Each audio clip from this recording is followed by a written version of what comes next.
Hey everyone, I am here with Blade Taylor. He is the founder and CEO of 3DXtremes, and he does really cool things. 3DXtremes is a product design and development company, and they specialize in helping individuals and organizations turn their napkin sketch concepts into real physical products that are ready for the market. You can find more about him at 3DXtremes.com, so you should check that out. But we just had a couple great conversations on the podcast, and I'm excited to have him here and introduce him here to you on Casual Conversation. So Blade, what's up, man?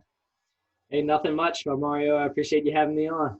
Yeah, man, it's great to have you. How's things with 3DXtremes? Have you been really cranking lately? Yeah, I mean, we've been pretty busy. A lot more medical oriented projects coming on board because the whole Corona craziness train. But um, not bad or anything, just different, which is never a bad thing. It gives us new insight, so it's been fun. That's what I was going to ask you. I was going to say, with like all this Corona stuff going on, and everything, have you guys been making like masks and stuff, or is that Yeah, something? Yeah. yeah, man. We've been hit up by a multitude of different organizations. Some being pretty major hospitals, and helping them a little bit with some product development and prototyping. And the masks were the craze of the main part of the talk of a couple of days ago, and then it shifts into another thing, and it shifts into another thing. So we're helping where we can. We're trying to keep up to date with everything going on, but yeah, even those little mask straps, right? With the little plastic pieces, people, I don't know if you've seen them, but people are making them to just help take some of the stress off of your ears from your mask. I mean, we've been getting hundreds and hundreds of orders for these things. So we've kept some printers going. Everybody's changed to be able to work from home a bit. So I've got some stuff set up and things for now, but we're rocking and rolling with parts. It's crazy. That's cool. Are you primarily like 3D printing these things? Yeah, 3D printing is really our main focus in terms of how we prototype and produce product. Additive manufacturing is really where most things are going. It opens up a lot of things that normally were closed off in the manufacturing world. So we use that every time we can, mainly because we've got so many printers now. But it's a little bit easier to maintain and run compared to some other stuff. So. I would think that was a pretty efficient manner of getting something done quickly so you can actually physically see it and look at it and get an Yep. idea for how it works. Yeah, I mean, people that have never been introduced to the technology or have only been introduced to one type of 3D printing don't always know what it can really offer or what's required of it. So, sometimes I'll tell somebody like, yeah, this part took about 15 hours. And they go, oh my God, that's so long. I said, well, yeah, compare that to a 3-week lead time of sending it overseas to China or to have it done, West Coast instead of East Coast. So, it's still a lot faster when everything's said and done. And it's all about, rapid testing and validation in the beginning. So that's where the technology really helps out. Yeah, I mean, there's a lot of technology that's coming really fast, especially in the space you're in, I would assume. How do you keep up with the latest and the greatest and staying on top of things? Well, I mean, I think it's nice to subscribe to different organizations that are really set up to just be media outlets for that industry. Subscribe to a few, have it hit your inbox, review some of that in the morning. Sometimes you run across something that truly is brand new and it's insightful and it gets you to look into that specific thing even more when you've got some spare time. So I think that's an easy first step. But the other part is talking to other individuals in the community, right? I've got a lot of people on LinkedIn that I watch and I chat with that are in this additive manufacturing or this product development industry. And I learn more from that, from their experiences and what they're doing than sometimes I do from those media outlets. So it's a mix of both. Yeah. Let me ask you this, because we didn't really get back into your story on the podcast. We talked about how you developed your company and the story behind that. But 10 years ago, you're sitting there as a little younger Blade Taylor, and you're like thinking about your life and all that stuff. Where did you think you would be 10 years from then as you sat back there before 3DXtremes was even a thought? I knew entrepreneurship was kind of the route I was headed down. Even when I didn't realize it at first, I was making stuff and, I was going to school and saying, hey, do you want to buy these, paracord bracelets, or do you want to buy these iPhone cases, that I had sourced and got in bulk. And, I found myself going down that route and I didn't even realize it at first. But I think when you do realize it, you go, oh, wow, okay, maybe there's more to it. So you start learning more and more about it. But I always knew I would kind of fall into that. I just didn't know if that meant I was a number one or if I was a number six at a company. Entrepreneurship, they go hand in hand. I didn't know necessarily where I was going to fall, and I wasn't afraid of where I would end up. But I knew the mentality that I wanted to kind of carry with me regardless of where I ended. So that was more in that entrepreneurship lane.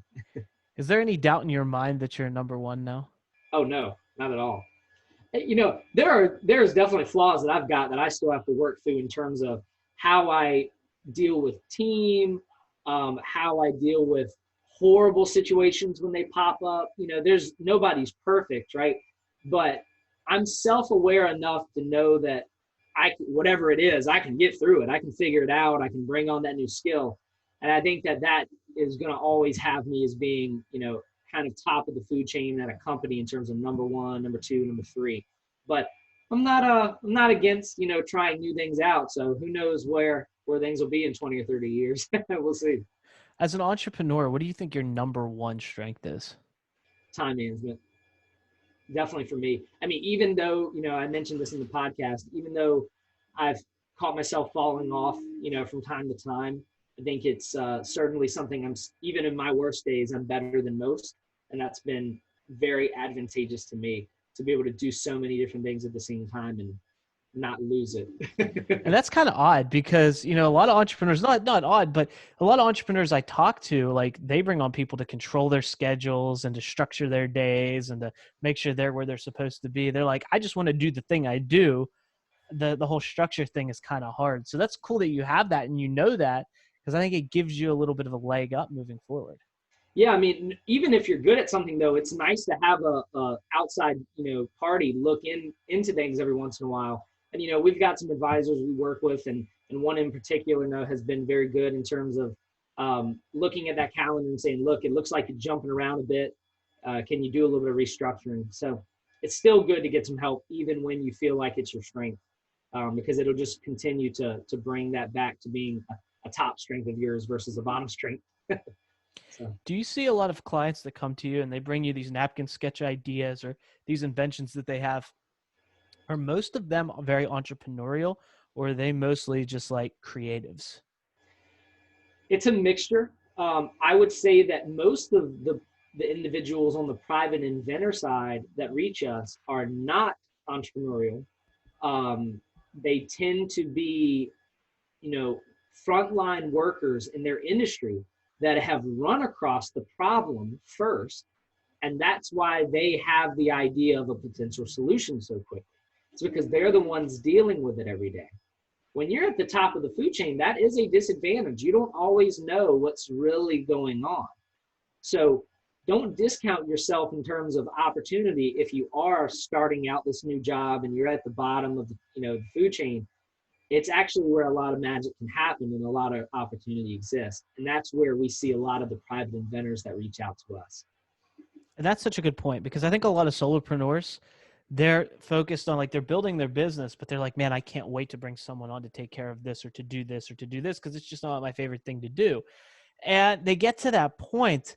But the difficult part for me is, and I say this as someone with a fairly decent sized team, when you can't be everywhere all at once, right? As much as you try to be and you try to keep the pulse as much as possible, you just can't be everywhere all at once. And when something goes wrong that you can't be there and micromanage, it's still your fault. You still have to take that. It's still your responsibility. And it's hard to take that. I mean, you have to do it and you deal with it and you fix it. But it's hard when you have someone else who's responsible for something and they just drop the ball. That's on you, right? Even though it wasn't you that did that, it's still on you because you're the leader. And that's why I think that concept of, fire fast is more important than anything else when it comes to building team. I mean, culture is something that is a word tossed around a lot, and you want to have a good culture. You want to feel like everybody gets along on your team and is aimed at the same goal.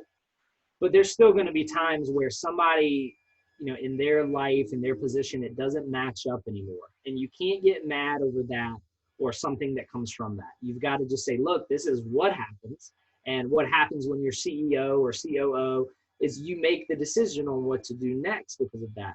So even if you're a solopreneur and you want to bring on somebody to help with the things that you either aren't good at or you really don't like, you got to realize that, well, by you doing this for a while, when it comes time to bring somebody on, it's going to be easier for you to relate to them. It's going to be easier for you to talk to them about what they're doing, right?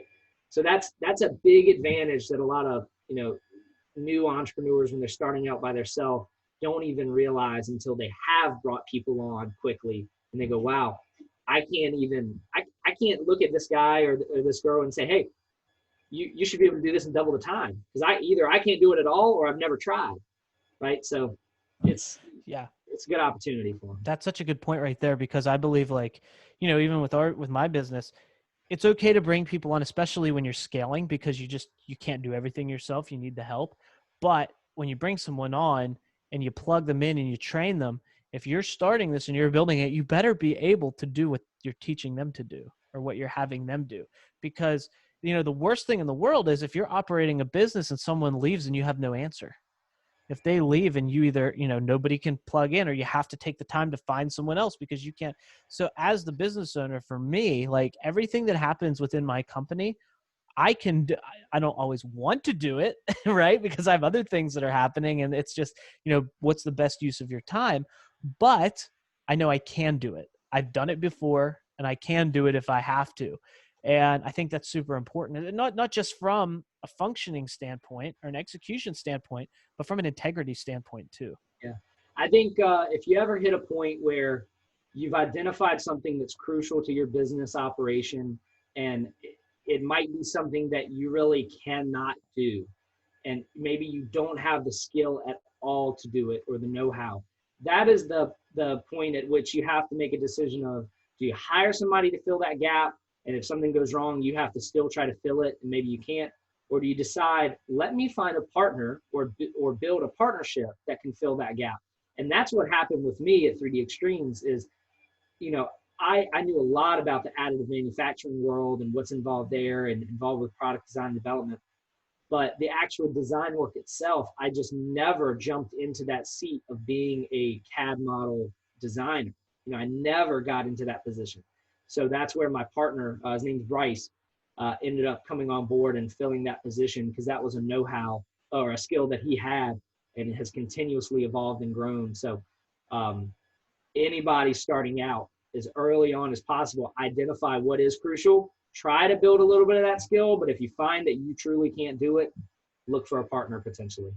Yeah, I would say that's true. Either find a partner, or the second thing I would say to that is that whatever you're looking at really necessary for your business? Yes. Because if you can't do it, what are you doing playing there? Yeah. Right. So, yep. If it's not a skill of yours, and it's really something that you wouldn't even see bringing a partner on to do, then you might want to reevaluate. Maybe you've gone down a different path you didn't want to end up on, in terms of what your business is and what you do. So, and I think most people know that feeling. I mean, intellectually, you can talk yourself into things, and I think that's where it becomes more about money than it becomes solving a problem, because you're like, well, there's more money here, more people want this, so I should figure this out. I'll figure out how to do it. And that's where you can put yourself in trouble, because I've seen a lot of people who are good at sales, right? For instance, sales and marketing. So they'll come up with something that they know is that they can sell and market, and that people want to buy, and they'll sell, and they'll be like, I'll figure out how to do it later. And then you get all these angry people because they spend money to get this problem solved, and then the person kind of disappears. Or you give them just enough to fulfill what you said you were going to do, but not at a level that really helps anything. Yep. So yeah. I think that's... Be careful with that for sure. Yeah. So you have to really think about and really go by feeling intuitively in yourself, can I do this? And if you have a little bit of hesitation there, or you think maybe it just doesn't feel quite right or aligned, then either bring someone else on that can do that, like you said, or say, is this really necessary to what I'm doing? Yep. I think the concept of failing fast is ideal for any new starting entrepreneur. I mean, when you're a big company, you normally, at that a lot more, so you can afford more failures. But if you're starting out, it might be that, hey, if this doesn't work, the business doesn't work. And that's not a bad thing. That can start kind of helping you paint a better picture of what your business could be based on your interest, your skills, and what the market wants, right? The market will chew you up and spit you out if you're not good. It's going to happen, right? There are some things that you can fight through though, and you can't forget about that. But if you fail fast, it's going to help you avoid a lot more of a long-term failure, which is what can be really bad for a business. It's okay to mess up on something small, just turn it back around. You can do it. I mean, sometimes it takes time or that partner, but Yeah, and sometimes that's the best thing to do because then you learn something and it yeah, gives you clarity. I mean, you have to take action. If you do, one thing I know with 100% certainty is if you take no action, you won't learn anything yeah, because you'll have a bunch of theories and ideas, but theories and ideas are just theories and ideas until you take action and go after something and get feedback from that idea. yeah. That's what leads to making adjustments and ultimately finding success. Yep. And you can't let yourself be so afraid of what you don't know yet that you don't get the process started. God, there are projects I look at and I go, this is easily a $300,000 project in terms of if they were at the end of the finish line and they looked back on everything. They could have spent that much money to get all the way there. A lot of projects are not nearly that much. They might be $10,000, right? If they're very simple. So depending on what business you're working on or what product you're developing, paint a good picture as best you can of what you want the end result to be, and just take the first step. The rest will either work itself out or it won't. And it's okay if it doesn't, because normally where you end up is still better than where you would have been if you took no action. So. I love that. Blade, thank you so much for being here. We had great conversations both on the podcast and here. If you're watching this on social media right now, keep an eye on the podcast. It should be dropping soon if it's not out yet. If you're listening to this on the podcast, go back and listen to those episodes that Blade was on because they've already been published in that case. Blade, thanks for being here. 3DXtremes.com is where you can find more about him and his company. And let's definitely have another conversation again soon, my friend. Sounds good, Mario. I appreciate it.